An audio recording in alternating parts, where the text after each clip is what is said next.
today we are starting this series with talk by Professor Chandrashekar. His talk is on information convergence, and he's been, most of you know, we interacted with his work in different ways. So I request Professor Raghavan to chair the session. So just a quick customary introduction about RC, as he's affectionately known. Professor RC has been a faculty with IIIT-B from 2007. He got his PhD from Mississippi State University. His work was primarily on object-oriented databases. Of late, he's been working on data convergence and data engineering, enterprise architecture, and technology for education. Over to us. So, as Professor Raghavan mentioned, so I've been doing quite a few things in my 10 years at IIIT-B. Broadly, there are three areas that I've been looking into. One was primarily on software engineering, software architecture, primarily coming from the time I spent with industry. So I have some interest in software architecture. Then something that has been I've been working on in addition to that has been technology for education. And of course, the data part of it is my core interest. So I had to choose one of the three. So I chose to talk about data and information convergence. Okay, so the other two, maybe when my turn comes next year for Samvaad, maybe I'll talk about technology for education at that time. All right, so let me talk about information convergence today.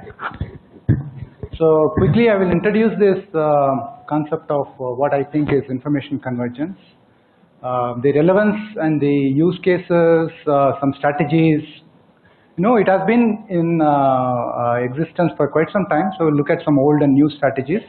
And I'll specifically present two case studies based on the work that has been done in the recent past.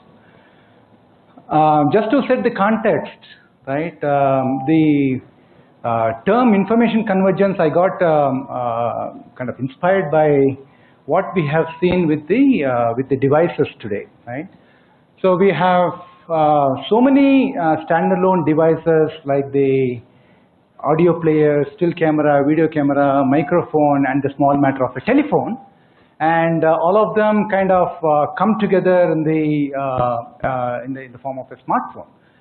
So that is a true example of device convergence, wherein multiple devices have come together to deliver a very highly functional service to the users of that particular converged device. Right. So a couple of things here is that when you're talking about convergence, we are talking about something which is not passively. It's not as if I strapped down those 4 or 5 devices, I don't know, just stuck them with glue and then said this is my converged device. So we are not talking about that kind of patching together of multiple devices and then say this is my new device called a smartphone. So obviously we are talking about much more active convergence, wherein there is a lot of interplay between these individual devices. So I think that's what makes the smartphone a very exciting device. So that got me thinking about would the same thing hold about information as well. So obviously I'm not an expert on mobile technology or what they even do to make this device convergence happen. So that's all I'm going to talk about. So let me get into something that we will talk about in today's talk. So let me give you a quick view of the traditional application, right? So how does a traditional application look like? So we have what is a general what we call as a transaction processing system? So we have a complex business process. We want to automate some elements of those business process, and make them available as services to the users who will make use of those services and get the work done, right? So on the right hand side, so what you see is a network of processes. That's icon I'm using for representing a complex business process, right? So all the way from a normal approval process to any complex process. If you the one thing I want to say is any application that you see, what you see as a front end to the application is only really the small part of the big story. The big story is essentially the complex thought process that has gone into modeling the entire business process and making it available in the form of an application. And what happens to make that application work is that we have, invariably there is some database that is there which is storing all kinds of information. It can contain lots of master information in the sense that if you're talking about of a banking application, then we are talking about lots of master information about the customers, of the accounts, of the different products the bank offers, and so on. In addition, you also have lots of transactional information, right? Now, what typically happens is that we can have many such applications. All of them are really separated from each other, right? By design, in the sense that it is generally viewed that whatever application 1 needs, it gets done through all the resources available to application 1. And I'm just using database, I'm going to be using this term called database because that happens to be the most critical resource for any application, right? Any enterprise application. So that database works very closely with application one and the users are happy, they get things done, so everything goes on well. Similarly, application 2, another application creates its own database, it works with its own information and then renders services as part of the application 2's user interface or application interface, right? Now, this is where information convergence comes into the picture, is that when you look at this particular thing, right? So now this application 1 is interacting with database 1. It is very much possible, and it really happens, that another application can get developed which works on top of the same core database, right? So like the way I said, in a banking scenario, I can have an online banking application which is working off that of one database. Similarly, I can have another application which is running the, say the ATM machine, which is running off the same database.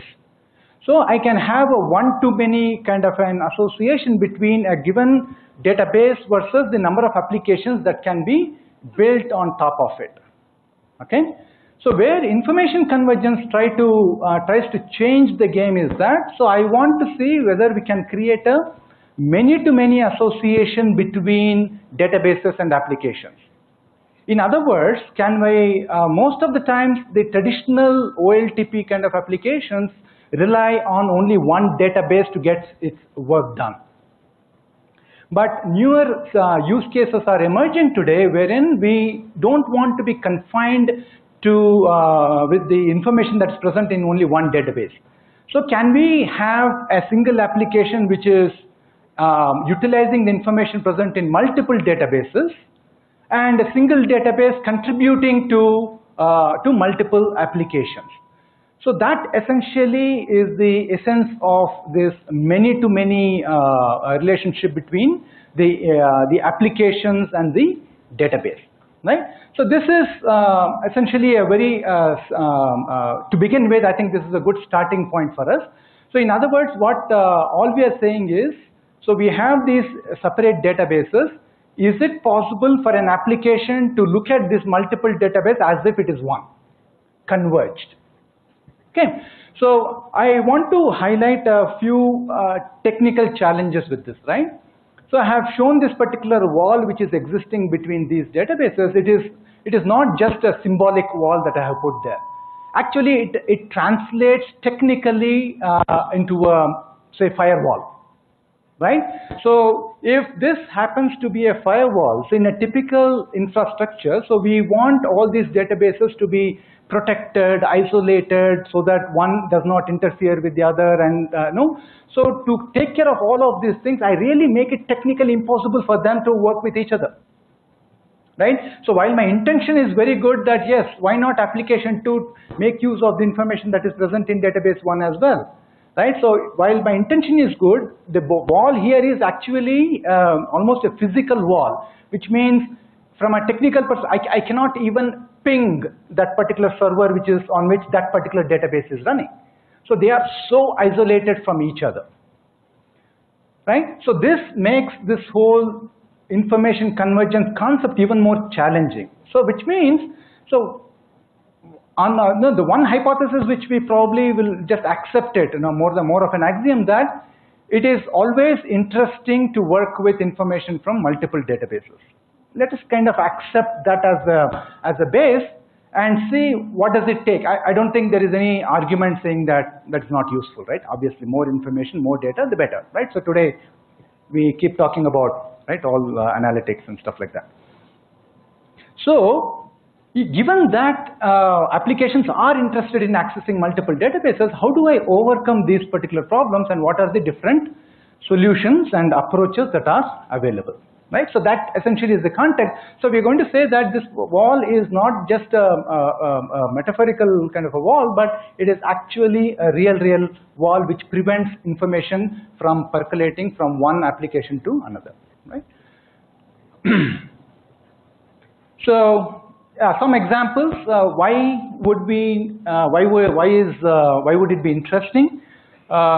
So we can have the core banking application which is running off a bank database, and then I have the IT returns, and which is for when I file online returns, then I have my IT returns which is going into the database. So from a converged information perspective, even as a person who is filing the IT returns, it would be nice, I hope, I suppose, it would be nice for me to leverage the right. So today what do I do? So we take the printout of my bank account statement, I send it to my chartered accountant, and then who puts it through his own filters and sieves and whatnot, right? I'm on record, so I should not be saying anything inappropriate. So there is a lot of manual intervention that is happening. It's not as if we don't work with converged information. We do that all the time. So the whole point of this exercise is, can we let the systems do it for me? So in that, so this is one simple example. So wherein can I avoid having to download my bank statement and use it for filing returns, right? So can we converge them, right? So that is one example. And then the other example, which keeps happening all the time, right? So many of us are in technical committees for the government of Karnataka. So we keep seeing, right? So how much of duplication, information duplication is there, and the moment information duplication is there, then we have issues of consistency, right? So we have one database which is talking about benefits transfer, health insurance, and so on. There's another one which is talking about the BPL, but obviously I want to extend special health benefits so for people who are below poverty line, so that information exchange doesn't happen, so they are all sitting in separate silos. So I cannot build a unified, I don't get a unified view unless, again, somebody sits here, downloads this particular information, sends it to that person, and then accesses it. Yeah. So from traditional software architecture perspective, this appears to be, can be solvable using, web service. Yeah. I'm coming to that. So, yeah, I'm coming to that. Exactly. I'm going to talk about some 4 options there. Yeah. The thing is, there's a assumption about who is I when I say that I can see this or I can. Yeah, absolutely. Yeah. So it's not whether we need the wall, but who controls the wall. Absolutely. Sure.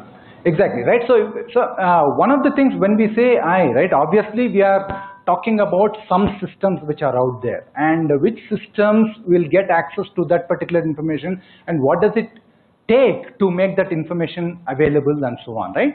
So like he mentioned, right, the most, yeah. As long as there is common information across the internet, it's possible to build a super app. sort of super apps, calls and different apps and then collects it on their behalf. Yeah, so a universal database is something, what you're talking about? Databases can be different, but the app is the super app. Sure, exactly. So, but the thing is that so for the super app to be able to access, that's exactly my first use case was. A single app getting access to multiple database becomes a challenge because of these walls that are there, right? Sure. So I'm going to present some 3 or 4 options. This is not by any stretch of imagination exhaustive, right? As I said, there are old solutions, and I'll be talking about some new options as well. So the most common option we can think of is that you create a converged view itself, right? So what you do is you create a converged application. You create an application which needs this converged information. You talk to those people saying that I need access to that particular information. Can you please make that information available to me in whatever form, right? So we can discuss what options are available. So they all send that information, and then I build my converged application right here, right? So if I take the IT returns application, so maybe somebody will come up with some application which will take my login ID and password for the bank database, which will take my PAN number to log into my IT returns website, and then it will give me a facade which is in front of both of them. Obviously, this is one technical solution which can be made to work, and it has people have done that. But then the issue with this particular, and of course, this converged information views can be created recursively. So I can keep building converged information on top of it. This itself can become a source of converged information for higher level converged information views. So recursively we can keep on building, right? But then as a, this is only half of the story is technical here, right? From a technical perspective, quickly, what are the options that I have? I'll create a daily export from here. I'll set up an FTP job, which will on a, I don't know, so at midnight every day it will pick up the data from both these sources, it will load it into this one, some process is run, cron jobs, etc., etc. I can get that done, not a problem at all, right? But then, what does it make to make these channels open, right? So I need to talk to the owners of these individual databases. Again, who am I? I am this person. So are there enough reasons for this owner to trust this particular owner to provide access to this particular database, right? So if I'm looking at a startup who wants to do this particular IT returns kind of an application, I don't think that's going to happen. Because there is no way the government is going to trust a third-party person to do that. On the other hand, if they themselves create some particular application as part of their own initiatives, maybe it will happen, right? So it is less technical and more non-technical in nature. That is one. And what happens is, so this solution that I have created now is confined to these 2 databases. Right, so this is not a generalized solution. So including the contract that I have with these 2 people to provide data is specific to this particular database. Obviously, the owner of this database is not going to sign on behalf of a third database that I want to integrate. So this becomes so combinatorially it becomes very unfeasible, right? So yes, maybe I can make it work with 2 databases, 3 databases for a specific application, but it is not scalable in that sense that it is not a generalized model which I can plug it in and then make it happen, okay? And so I'm just giving only one solution to begin with to set the context. So what are the, when you look at a generalized information convergence context, right? So what are those levers that I have to play to make it happen, right? So I'm looking at it as 5 dimensions here. Okay, so let me spend some time talking about this, right? The first issue is the nature of the data itself, right? So those who work in information management or databases, we know that data can be generally viewed as structured, unstructured, and semi-structured, right? In reality, actually, it's a continuum. There is no hard and fast definition saying this is unstructured, this is structured, or this is, as I keep saying in class, it really depends whether you consider some data as being structured or unstructured. So what here essentially we are meaning is that how understandable is the data? How understandable is the data, not to me as a human being, but to the machine? Okay, so a very quick example is that suppose I say 13500.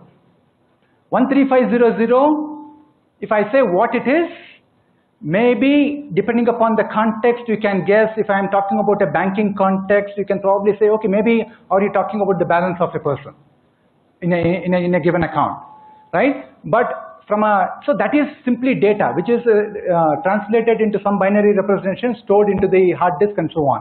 When does that become information? The moment you tag metadata to that, it becomes information. So the metadata will tag to that is, you know what, this is 13500 happens to be the amount of funds that was transferred from this account to that particular account. So that is essentially the metadata information.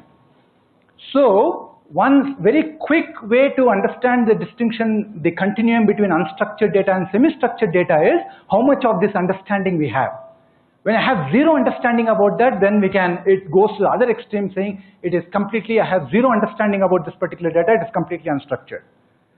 So as I keep collecting more and more information about that particular piece of data, slowly things will go towards more and more and more and more structured.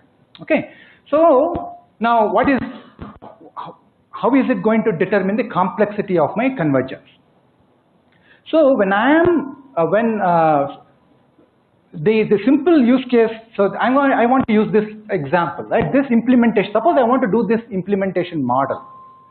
So if I want to enable this particular link, right, it really depends on whether this information, to what extent it is structured. Because the more structured it is, the more ability this particular application has to understand what data this is. Right? So if it is data which is stored in a traditional relational database, to me that is an epitome of structuredness. Maybe it can even be more structured, but let us just assume that that is what it is.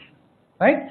So on the other hand, if we are talking about a social media message, right, to me that's the other extreme of being completely unstructured.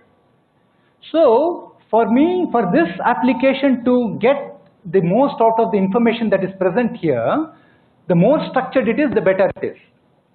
But then in reality, it may not be that structured. So as part of my information convergence, if I'm building an information convergence solution, I have to be worried about the type of the data. Is it structured? Is it unstructured? To what extent is it structured? How do I make use of it? That is one dimension. The next is the timing itself, synchronous versus asynchronous. Synchronous versus asynchronous is, I want to bring in this context of a producer and consumer. Let us just assume producers and consumers, right? So producers are producers of information, consumers are consumers of information, right? So here, when I'm talking about synchronous versus asynchronous, do the producers and the consumers have to be in sync or not? When I say in sync, as the producer gets producing the information, is it necessary to make it available to the consumer right then, right now? Then that is the extreme case of synchronous.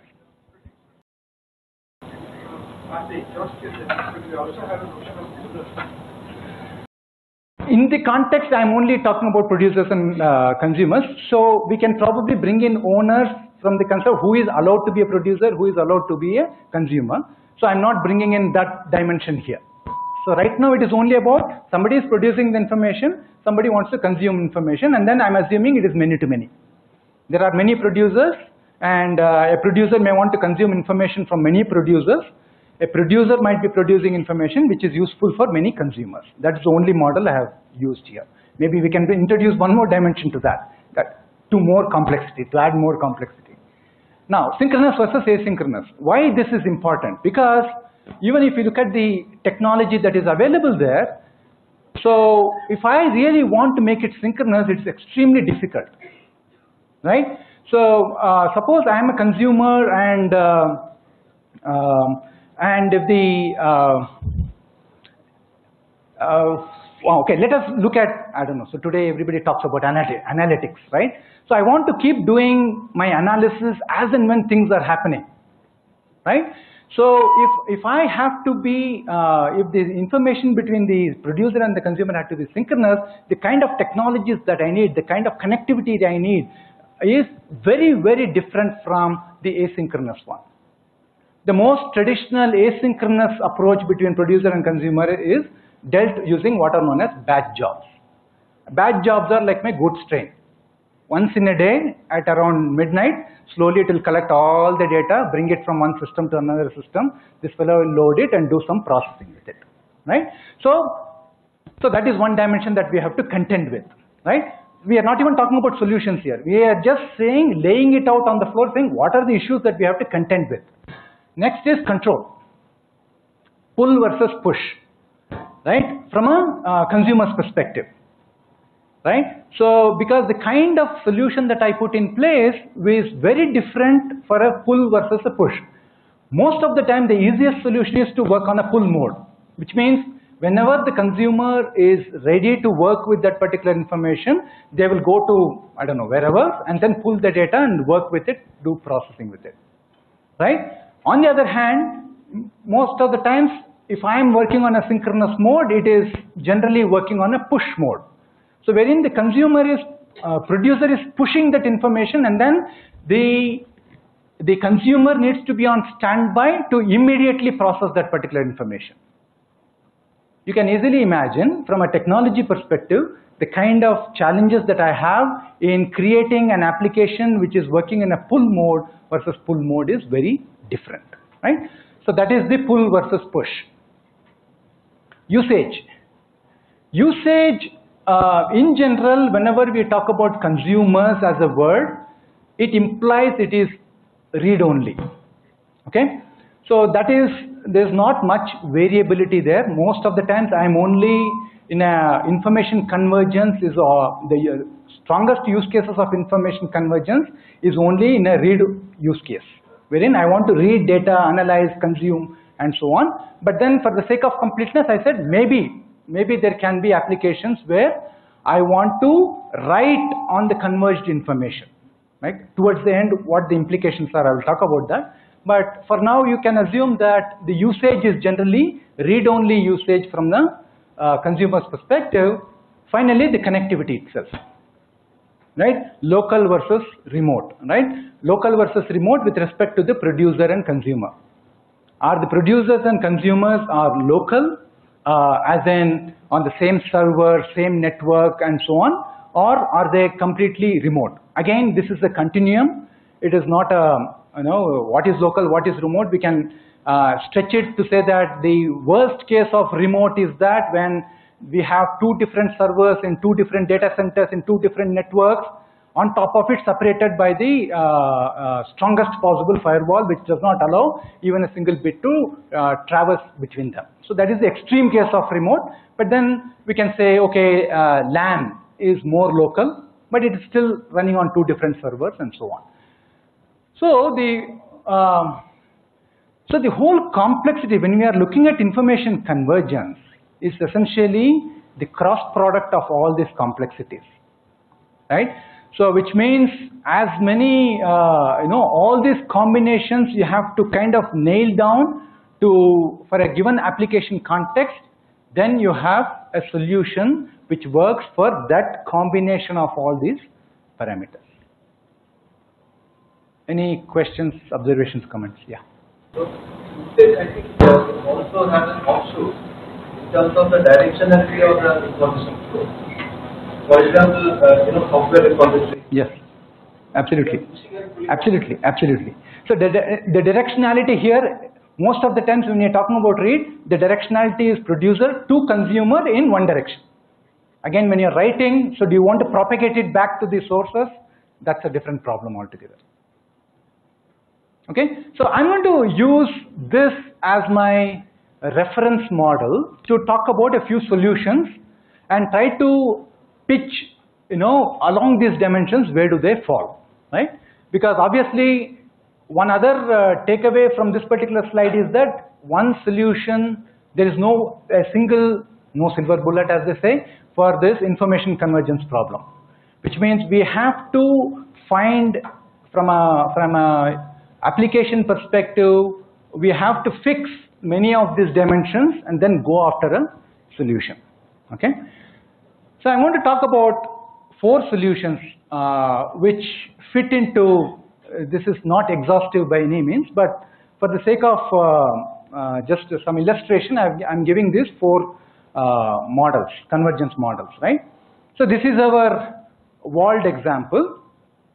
So one solution for the this thing is the so-called shared memory model, which we have been doing, which is a very, very old solution which has been there in the Unix operating system for a long time, right? So wherein this solution is possible when both the applications are running on the same physical server, right? So there is a concept of shared memory, which is typically a RAM kind of a shared memory, and applications exchange data through that shared memory, right? So I mean, named pipes and generally IPC solutions, they all would broadly fall under this particular category, right?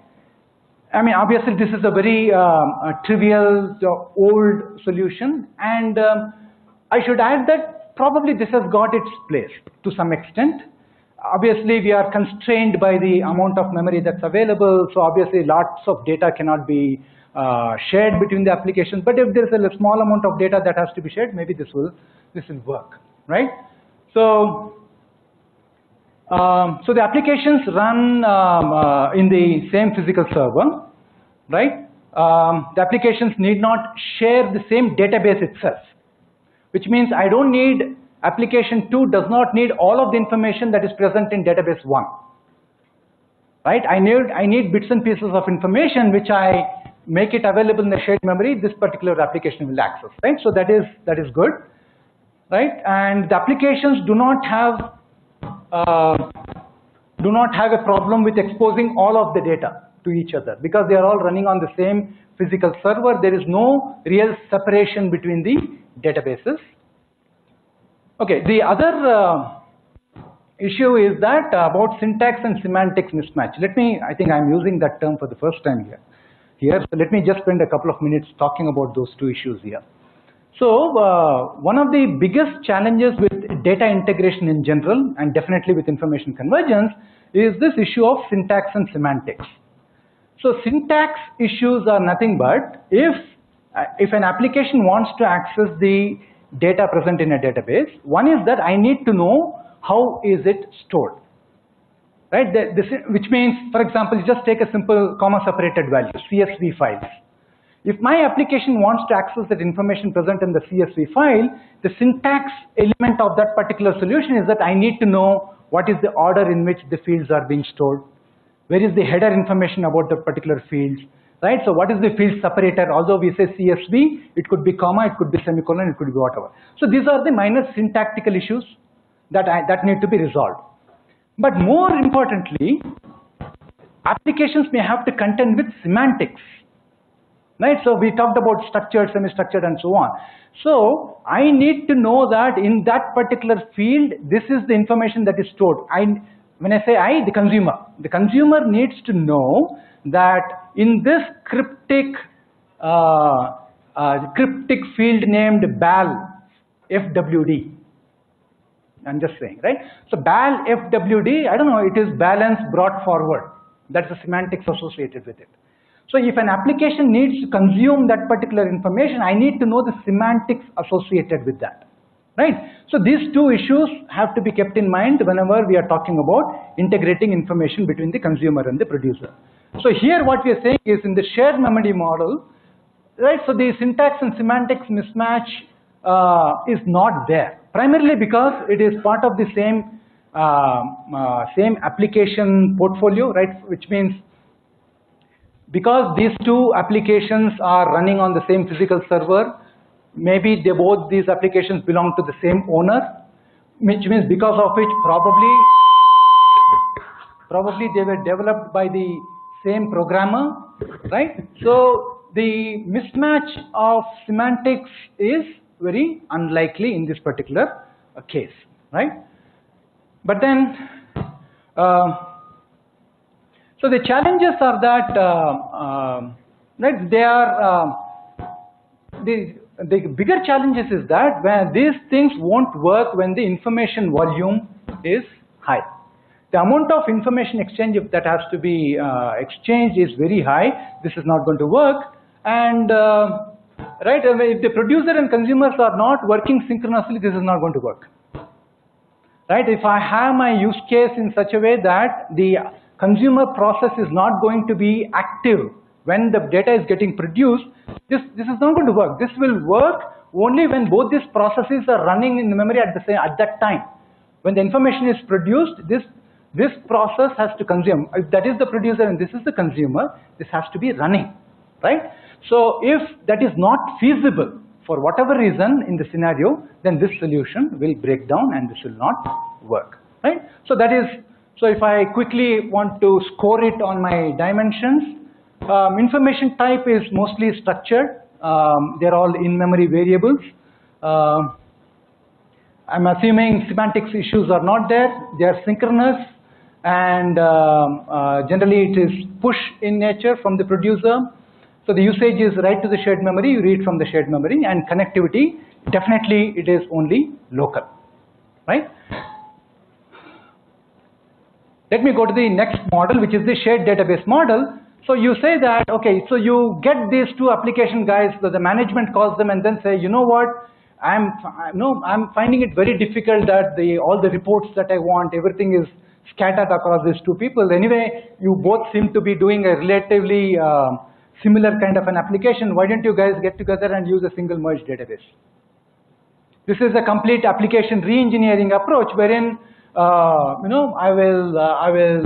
it is the same database which is used by multiple applications. So how does that work?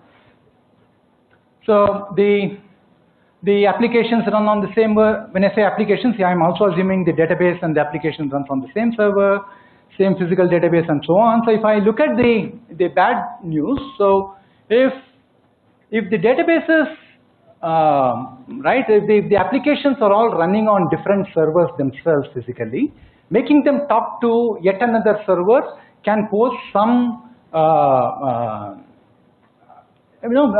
some amount of technical challenges in terms of making it accessible. Typically, when I create a database, I'll configure it in such a way that it is accessible from only one particular application for security purpose.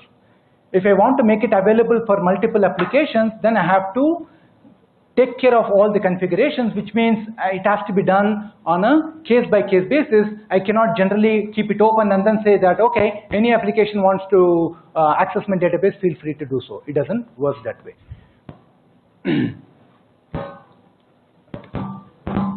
Yeah, this potential syntax and semantics mismatch, again, we are talking about two separate applications here. To what extent?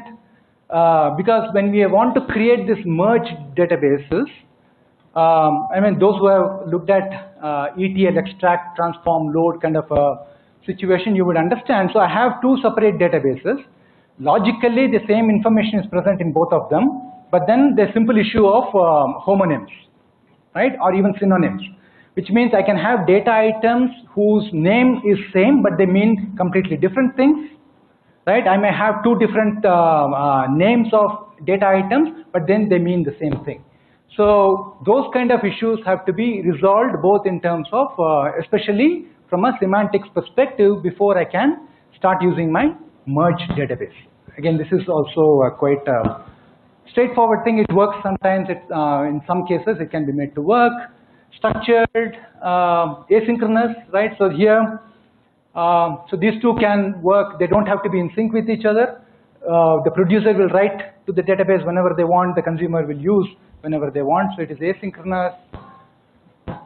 Write and read from the same database. Connectivity is generally local. Data exchange model. So this is essentially what happens is you say that no, it is not feasible to merge these two databases, and these walls are existing. So what you do is, in networking we call them as, you punch holes in your firewall.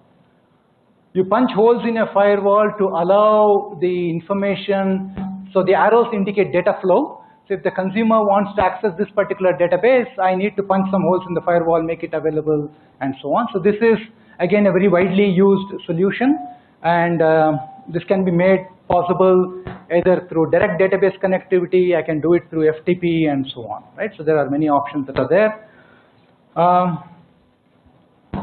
So lots of advantages are there. So I do need some amount of collaboration between the two databases to bridge the syntax and semantics gaps. Challenges, the model breaks down when we have syntax and semantics gaps. Duplication of data across the ecosystem is definitely a major problem here, right? So the moment you have duplication of data, then we can run into consistency issues. Quick check on this one. So this can work with structured, semi-structured, asynchronous, pull only, right? This is pull only, and which means the consumer takes the data whenever they are in a position to consume it, write to the common medium, read from the common medium. So the medium itself could be FTP network, it could be HTTP, REST services, it could be whatever, right? So all of these things are possible. Connectivity is definitely remote. Okay, so lastly, I'll go to the other extreme, which is called the streaming model, which is slightly a newer concept, relatively newer concept, because here what we say is that, so I have some converged application requirement here. So database 1 and database 2 can choose to publish information to the same common data structure, which is essentially a stream, because the moment I call it as a stream, it comes with its own other characteristic, in the sense that data is continuous in nature, and more importantly, this converged data is not stored directly. In all the previous cases, wherever we have taken the converged data, I have stored it permanently. So when you use the stream model, the whole idea is that whoever is able to publish information, the producers of information keep dumping data onto the stream. And then we can have any number of consumers who will subscribe to that particular stream and then consume only the data that is of interest to them and discard all other data, right? And then process it and so on. So this is turning out to be a newer model of working with converged information. So this is also another option. Sorry? What would Google do? What model would Google follow? Yeah, Google is big. So which part of Google are you asking? So which application within Google? Yeah, quite possible that they are using streaming, because right. So let us take the other extreme. So if somebody knows more about how Google works, we can add. But if you are talking about traffic information, for example, right? So if it is in the form of a stream, if you want to know how the traffic was yesterday, that information is not available. If it is modeled as a stream, I know the traffic information as of now, right? So my understanding is that it is the latter. So you can't, I don't think Google provides you any service wherein you can go and see how the traffic was there at yesterday 9 a.m. I suppose. Yeah. Okay. That is that. Sorry, there is quite a bit of ground to cover, so I'm going to rush through a little bit. This is the last model anyway. So let me kind of jump straight into this. So today we have seen streams being used for all types of data. So we have structured, semi-structured, unstructured, right? So especially a lot of social media data and including Google Maps kind of a thing is relatively unstructured. So all of that is now stream can be used for that particular streaming model can be used. Definitely asynchronous kind of processing and synchronous, both can be done. Push only, yeah, push only here. And what else? So usage is again right to the common medium, and then connectivity is remote. Okay. So what are some of the kind of lessons learned by looking at all these solutions, right? Primarily, the traditional solutions have been constrained by this point-to-point integrations. So point-to-point integrations have existed in enterprise applications for quite some time under the name of EAI, Enterprise Application Integration, right? So we have lots of products that have been there for a long time. For example, TIPCO has a middleware which can be used for EAI. So a lot of products have been there. But then, as I said, they are all for point-to-point integrations. They are none of them. Fair enough, but still. Fair enough, but still, I need, if I want to bring a new consumer on board, I still have to have. I have to bring them on board in the sense that I have to integrate them into the system in some sense, isn't it? I can't create a. Yeah, exactly, right. But then the hook itself is, we don't know where the hook is running, whether it is from an infrastructure perspective. So, see, what I'm saying is, the broker was not an application. You need to, so basically you need to import the broker in your code and then. Yeah, so there has to be an active participation from the consumer to bring them on board. That's essentially, see, the other main issue with EAI itself is that it is assumed that all my syntax and semantics issues are well understood in terms of, because I understood what my that information pipe, the information that is present, it is assumed that all consumers have full understanding of what is there. We are not talking about a generalized model, because the general use case I am getting to right now is, obviously, it's all the days of machine learning, data analytics, and so on, right? So can we make information available for general purpose analysis without active participation? Because even in that particular thing, if the consumer has to come and latch on to that particular, what is it called, that middleware, right? So if I want to latch on to my middleware, the producer of that information has to share documentation on saying that what to expect in that middleware. I have to tell them what information is going to be there and what is the format, what is the structure, the whole thing, right? So that element of challenge is still there. The general purpose persistence models, which is, I'm using the relational data model as an example, that has been there, that has served a great purpose all along, in the sense that if anybody, at least from a convenience perspective, if you want to make sure that multiple developers and multiple programmers and multiple people are talking the same language, you say that, okay, you use relational data model, everything will be fine, right? So that has evolved over the last 20, 30 years, and it has completely, from an enterprise application perspective, that has completely dominated the landscape. We don't have such universally acceptable information convergence model, primarily because of all those dimensions that we saw. Because each parameter you tweak, you get a different kind of a structure, which makes it a challenge to come up with a unified convergence model. Okay. Again, so I want to just split the hair between data integration versus information convergence. Data integration is still data with some amount of metadata thrown in, but we are looking at a slightly more abstract level convergence of information here. And to me, the biggest impediment in building a general purpose information convergence model is bridging this syntactic and semantic gaps between the producers and consumers. Okay, so that is generally where we are with respect to general information convergence models.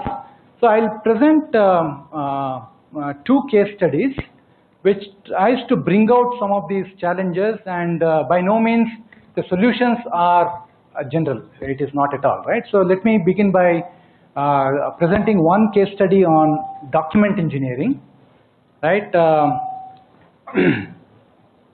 So document engineering, for those who are not familiar with the term, right, just like software engineering is the engineering behind producing software. So document engineering is essentially the field which is which is concerned with producing documents, which means everything, all the innovations you see with Microsoft Word that's happening, LibreOffice or PDF, all those things come under this field of document engineering. So they are concerned about how do you produce documents which have certain characteristics and so on, right? So DocuBasha was an interesting project that I worked on.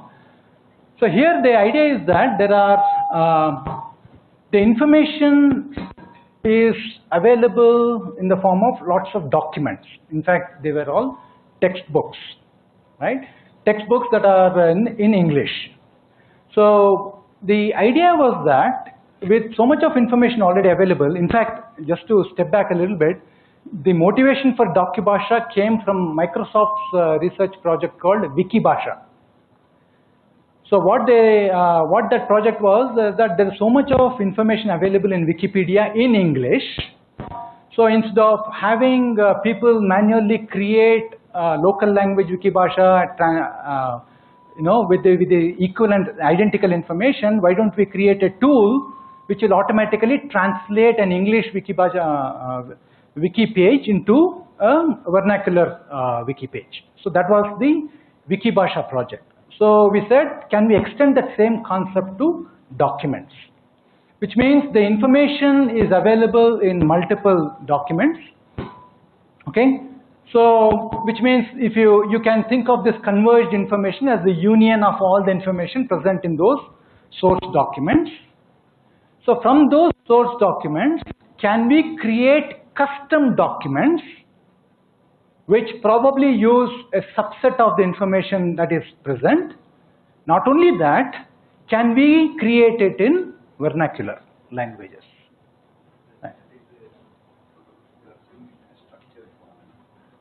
I'll come to that. So this is, the project itself is not making any assumptions at this time.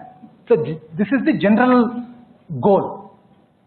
But then to solve this problem, we had to fix many of those things. So it is, for all practical purposes, it is unstructured. It is still unstructured. From that unstructured documents, how do you create this is essentially the problem, right? So this is the primary overview of the project. So what are the challenges that we face? From a producer's perspective, so the syntactic challenge to begin with. So when we looked around, the digital books were available in so many formats. So we had the PDF, of course, was there, and then EPUB is an ebook format. Then we had the Kindle's format and so on. So with so many formats that were available, so that was one challenge, saying where do we begin? So from a producer's perspective, right, producer of information. And a bigger issue is about the semantics, right? Because by definition, all these documents are unstructured in nature. So there is this very interesting concept of chunking of the document. Chunking of document is nothing but creating that subsets out of a given document which is meaningful in some sense. Okay, so for example, what we can say is, suppose I have lots of database textbooks, right? So I have Navate's book, Date's book, Raghu Ramakrishnan's book, and so on. Out of all these books, I want to create my book on transaction processing.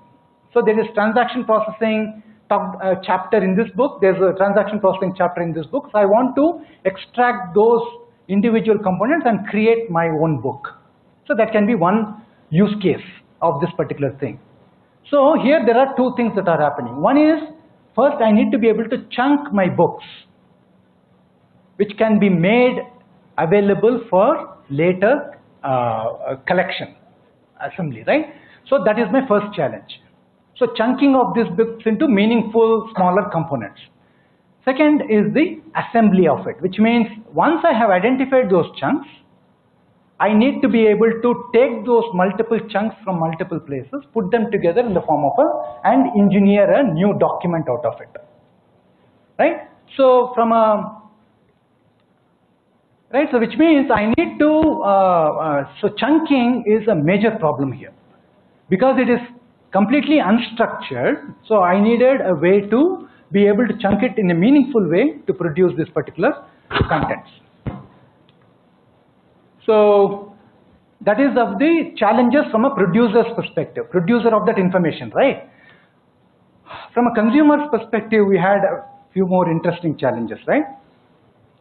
One of the basic prerequisites is that the newly engineered book needs to have the same fidelity, appearance, aesthetics as that of the original book, isn't it? So I don't want it to be completely messed up. For example, if my original book is nicely right justified and there is a nice image which is positioned at a particular place, right? Because in many documents, in many books they'll say as referred to in the picture above, which means I cannot afford to move that image somewhere else. It has to be above that particular text. So the aesthetics of the book had to be maintained like it was in the original. So that was the other one consumer challenge. And then maintaining that aesthetics on the translated text is a bigger challenge. Yeah. Can we shoot it to the producer? So whenever you write above, you give something. We'll see. Yeah, I know. Maybe you can shift the responsibility to the producer to make that happen. Maybe. Yeah.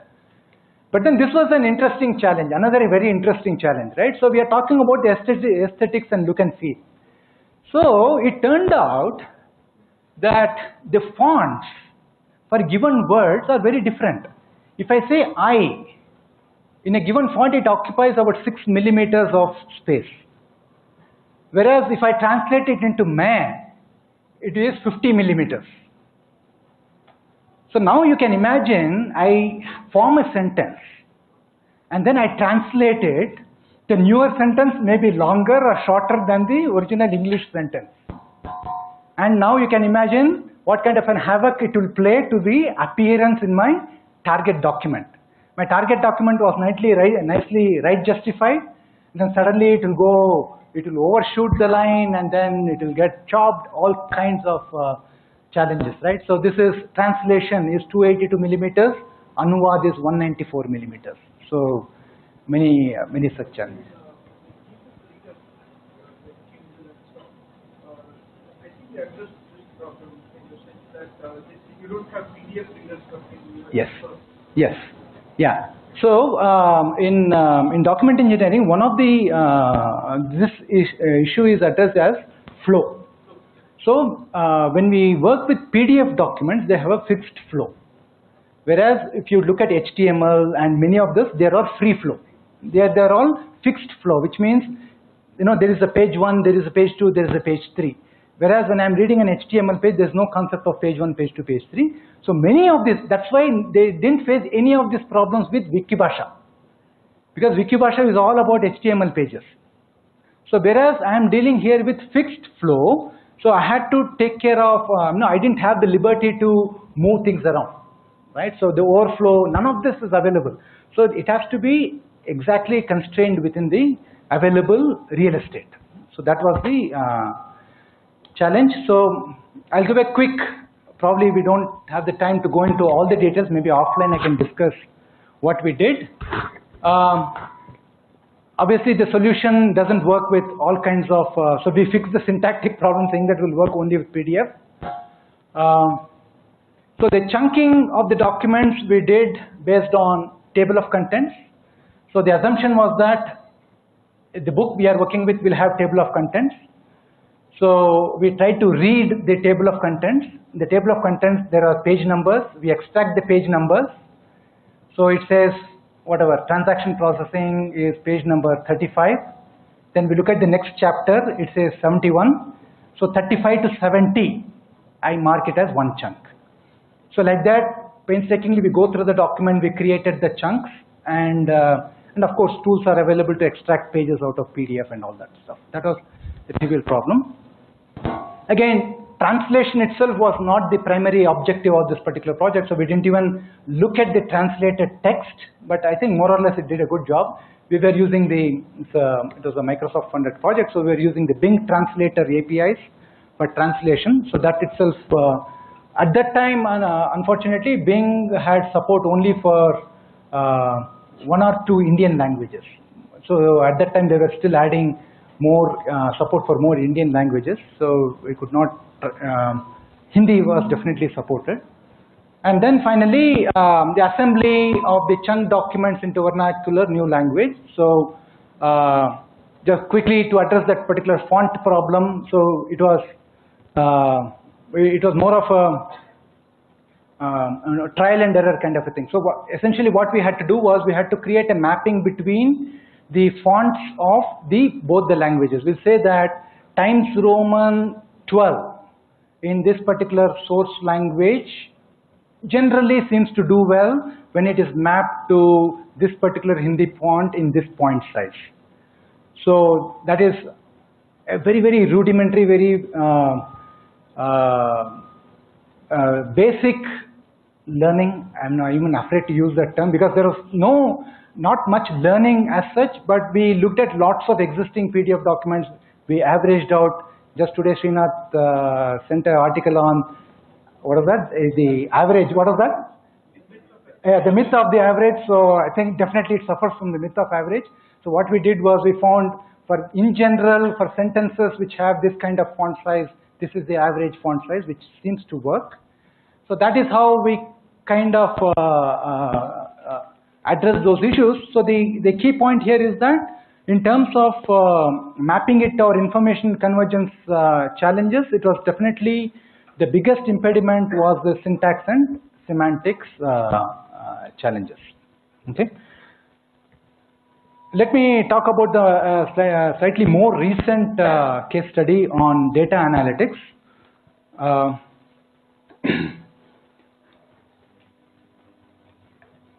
Information convergence is extremely relevant whenever we are talking about analytics for obvious reasons, right? So, if you look at the evolution of analytics itself, analytics started with OLAP, online analytical processing systems, data warehouses, and so on. If you recall those architectures, one of the first things you do when creating a data warehouse is to set up an ETL process, extract the data from the data sources, transform them to the needs of my target, and then load it into my quote-unquote converged database. So that has been there always. So the traditional ETL solutions and the data warehousing solutions, all of them work only with structured data. Extremely powerful, but limited to one type of data, right? So we just saw that in a generalized information convergence, that's only one small part of that solution. So if I want to address much larger parts of it, so we have to look at a much bigger issue here.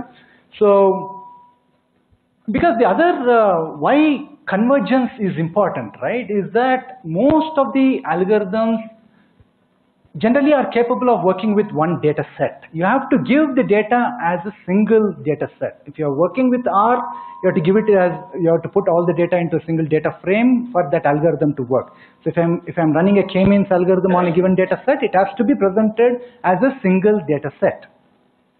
But what happens is, most of the time the data that is of interest to us is present in multiple sources. So I have to have so the effectiveness of the algorithm is enhanced only if I am able to import as much information as possible for running those models, right? So there is definitely lots of interest and need for addressing many of these information convergence issues in the context of analytics. So I'll quickly go through the BMTC case study. So this was an NWO, this was funded by the NWO organization as part of the Joint Road Forward project. Okay. So what are the data sources we are talking about, right? So we are talking about bus route information, which can be considered as a structured information. So we had, what is the bus route, what is the source, what is the destination, and at what time does the bus start, what time does it reach the destination, and so on. And then we have a time series of GPS traces as the bus moves. That is more dynamic in nature. So the bus route information itself is static in nature, and then we have the dynamic time series of GPS traces. And we also brought in some semi-structured / unstructured data in the form of so online feedback system is there. So online feedback database was made available to us, and there were also some Twitter handles which talk about the BMTC. We need more buses. Why isn't the bus here yet, and stuff like that. So typical information convergence characteristics, ideally we would want some kind of a synchronous processing of that information, because I have real-time information coming in the form of GPS traces. Information is being pushed to me, to the consumer, because as the buses keeps moving, I keep getting data. Stream is definitely a characteristic which is very relevant here. And definitely, so my producers and consumers are remote. They are not connected to each other. Okay, so we put together one small framework after looking at many of these things, right? So one of the things which we at the outset we did not want to do was come up with a converged the traditional data warehouse kind of a model wherein I read all the data and load them into a central database and then do the processing. Because that particular model breaks down when I am talking about synchronous data. Because that model works only when I want to process the data, say once in 24 hours and things like that. So the idea was, can we, so that was one challenge that we wanted to address, and of course, my data sources are heterogeneous in nature. Again, we did not want to build a point-to-point solution by saying that, okay, I'll build a solution which will directly connect to the BMTC's database, which will consume the data and so on. So what we wanted to do was, can we build some kind of a generic framework onto which I can latch on multiple data sources, and so this is the producer side of things, and on the top is the consumer side of things. So the analytics engine is essentially intended to consume the converged information which is coming from these multiple data sources, which can be a combination of structured, unstructured, semi-structured, and so on.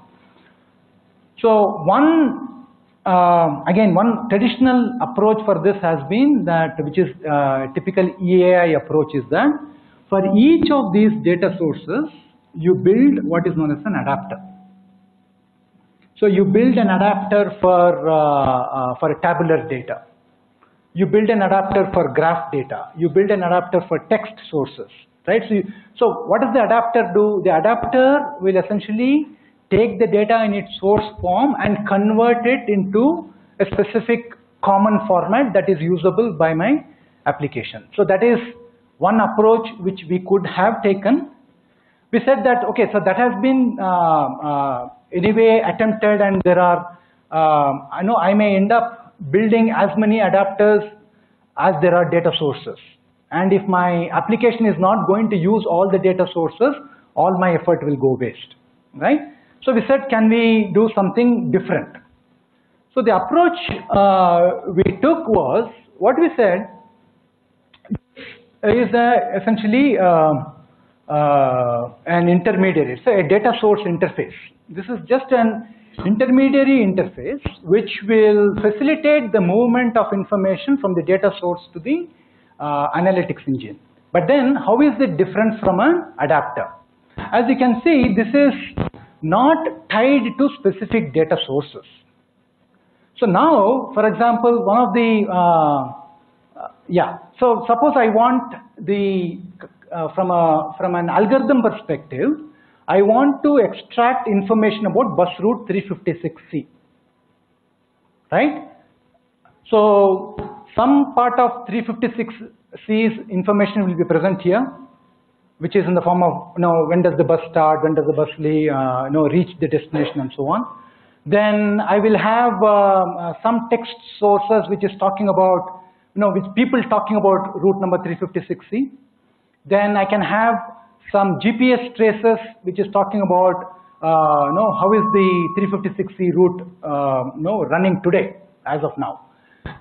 So the data source interface, what it will do is, it is much more functional in nature. So what I do is, I make these available as microservices, which is available, and so one microservice will be, information about 356C. That is one micro information, as opposed to retrieve information about 356C from here, retrieve 356 information from here.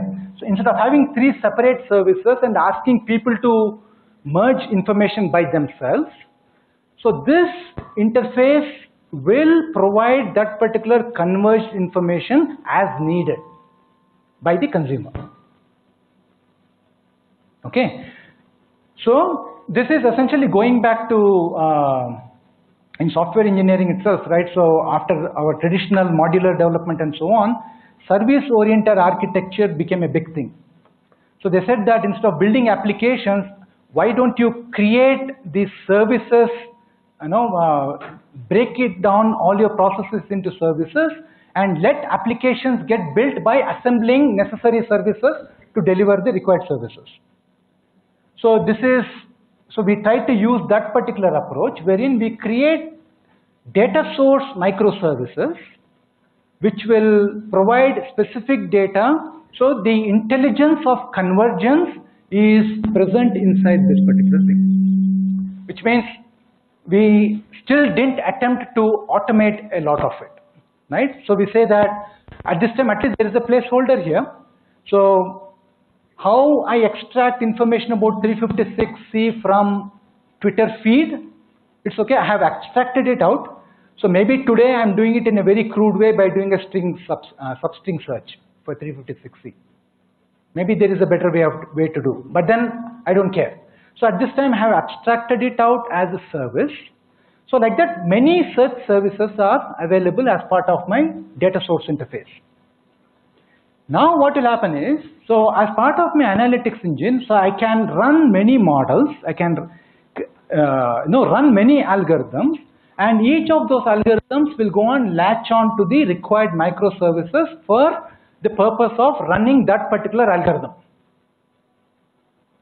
As an example, so we wanted to run for one particular algorithm saying that, so am I seeing bunching of buses,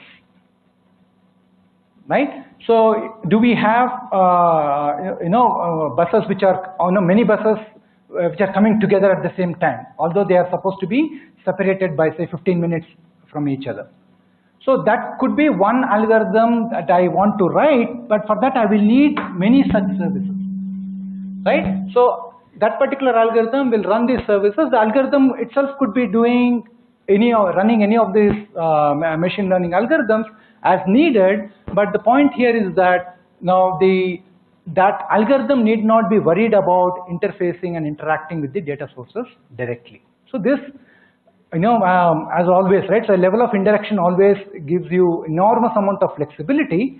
So what we could do was, we could quickly put together some data source interface services to build some algorithms, but then we can continue to evolve in both directions. We can say that how do you make that better, algorithms better, how do you make your data source information convergence better, right? So this essentially was HDS is heterogeneous data source framework. So wherein the heart of information convergence is happening as part of this particular data source interface. Okay, so that's I think that's pretty much it. Any questions, comments on that? So let me just quickly wrap up saying that so the semantics and semantic linking across this data source is still a challenge. There are still no universal standard for syntactic structure itself. In fact, the traditional application, OLTP applications must be so grateful to relational data model and CARD for creating the relational data model that at least nobody started thinking, saying that how am I going to store my data?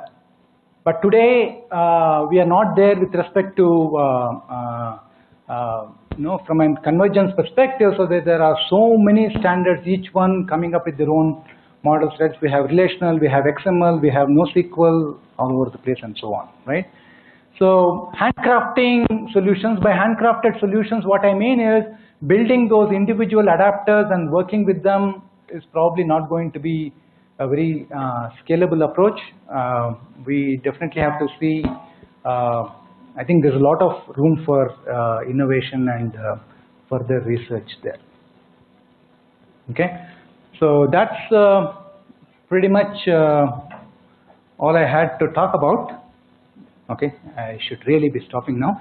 Okay, the last thing that I'm really an open point, which I didn't even get have looked at it, is most of the time when we talk about information convergence, we are looking at it, we are assuming that the consumer is going to only read the information, right? If I start adding one more dimension to this, saying that as part of on the converged information, if I write, what will happen?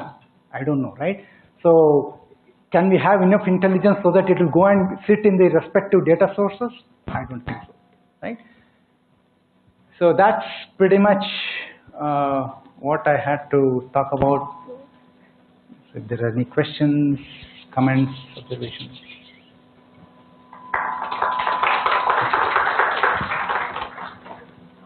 So the interface that you're talking about, which provides a common view to say of all the underlying data. Right? So I'm not sure if you're talking about analytics. The algorithms for text, algorithms for standard tabular databases, and algorithms for images, they are so fundamentally different that providing a common interface seems like for example, if I have to do say for BMTC data, right? If I want to do something like sentiment analysis on the Twitter data available about BMTC, right? So the sort of data I would effectively need access to the entire text for me to do that kind of analysis. If you're going to provide some standardized view of what that is, of the underlying text data, I'm not sure if that will be adequate for me to do the kind of analytics that I want. Fair enough. So I think, so here we are going to assume that you are interested in converged data. So if all you want to look at is the Twitter data, any day I would say that please work only with the Twitter data. But right. So I mean, even if I want to do sentiment analysis, yes, I want to look at the Twitter data in light of what actually happened. Sure, which is available in some other data source. Yeah, fair enough. But then the way I'm going to handle these two are very, very different. The way I'm going to deal with text is completely different from the way I'm going to deal with other kind of data. Absolutely. So what kind of unified interface will you provide? Exactly. See, the unified interface, this is not to be confused with an adapter which is going to translate a source information into a common format. This is not converting it into a common format. So what this will do is it will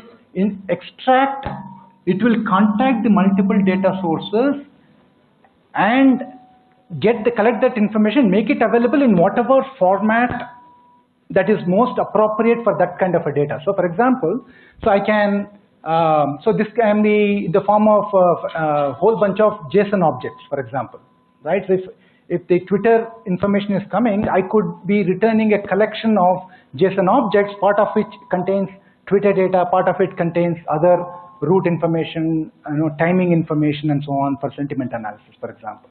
So what we're saying is, this is not an interface which will convert data into a common format.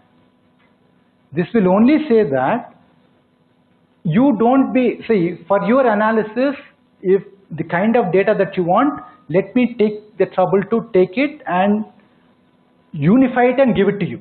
So what is that? There is no fixed format into which we are unifying. So that is because I understand it is not possible. Yeah, I still need to know as the person designing the algorithm. Yes. Which still need to know if the data is of the text kind or is it of the regular subject. Fair enough. Yeah, you need to, yes, exactly. For the algorithm to work, you need to know what kind of. So we are not saying you don't need to know about the data. I'm saying you don't need to know how to. No, I need to know about the data. I may not need to know about the data source. Yeah, exactly. But I need to know about. Sure, exactly. So this is only shielding the data source from it and then taking all the trouble of plumbing and assembling and that's the chunking part of it, right? So the assembly part of it the other thing is the other intelligence that this is expected to have is, so if you are able to express it saying if there are multiple sources which give you similar kind of data, because when you do sentiment analysis, you may want to combine both the Twitter as well as the online feedback data. So this will shield you from knowing that the information about sentiment is available in two data sources. I can still merge them in some sense. I think that at least that is the attempt. So the data sources, if it is something like microservices for the Yes. Yes, yes, exactly. In spirit, it is exactly that. So in that case, the person who designs that microservice should also be a domain expert. Sure. Yes. Yes. Absolutely. Right. So this is a typical, right, in any.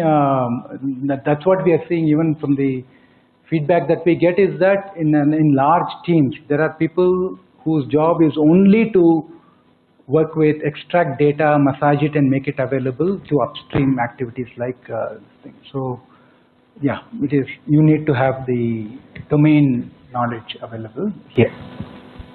See.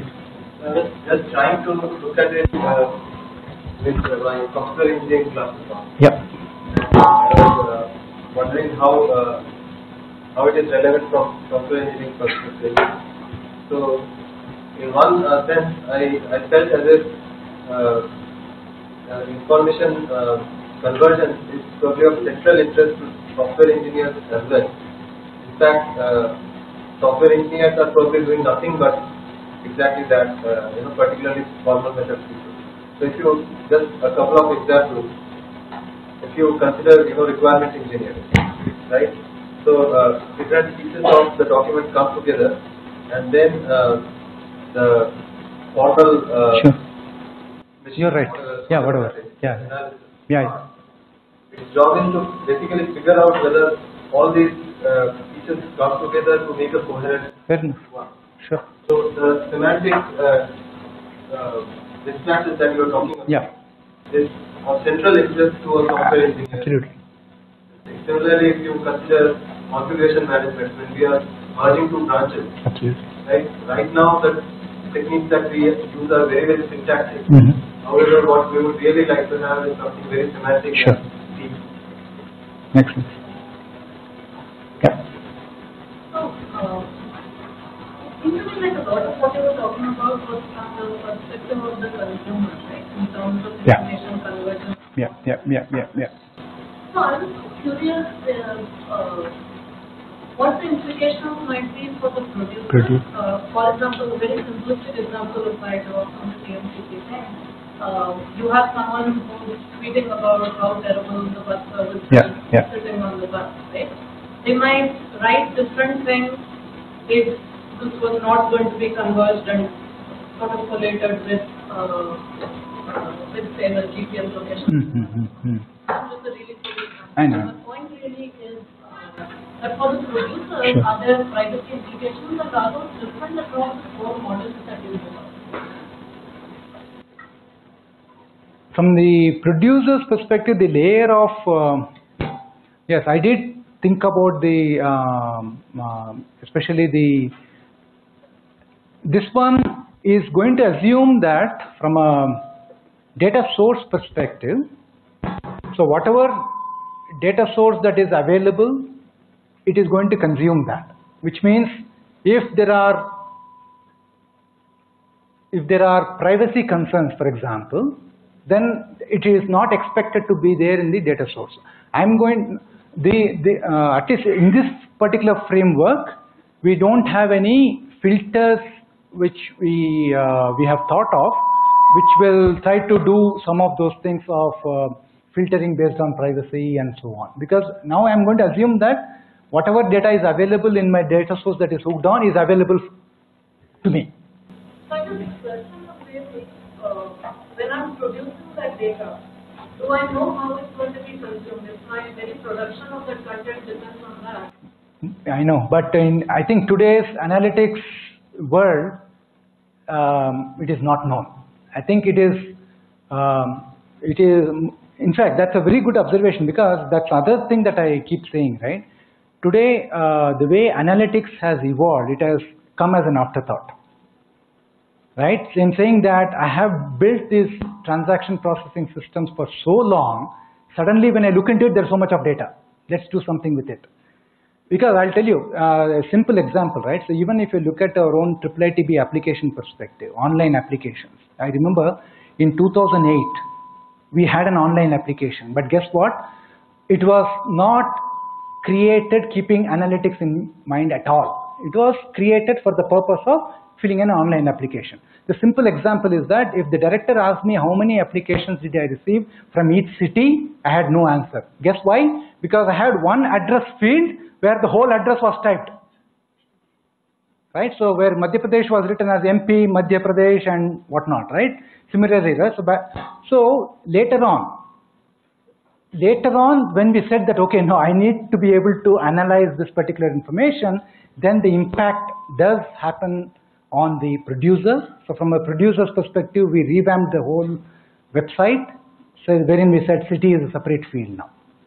You are right that definitely that implication is there, but the reality is still that most of the time these are decoupled. Because I cannot say that please produce information so that I can do analysis. It doesn't work that way at all. So today, all the data that is available for analysis is actually more of a byproduct of the actual work that's been done. Nobody produces data for the sake of producing data. Data gets produced as part of getting things done. I think so that mismatch is there. Yeah.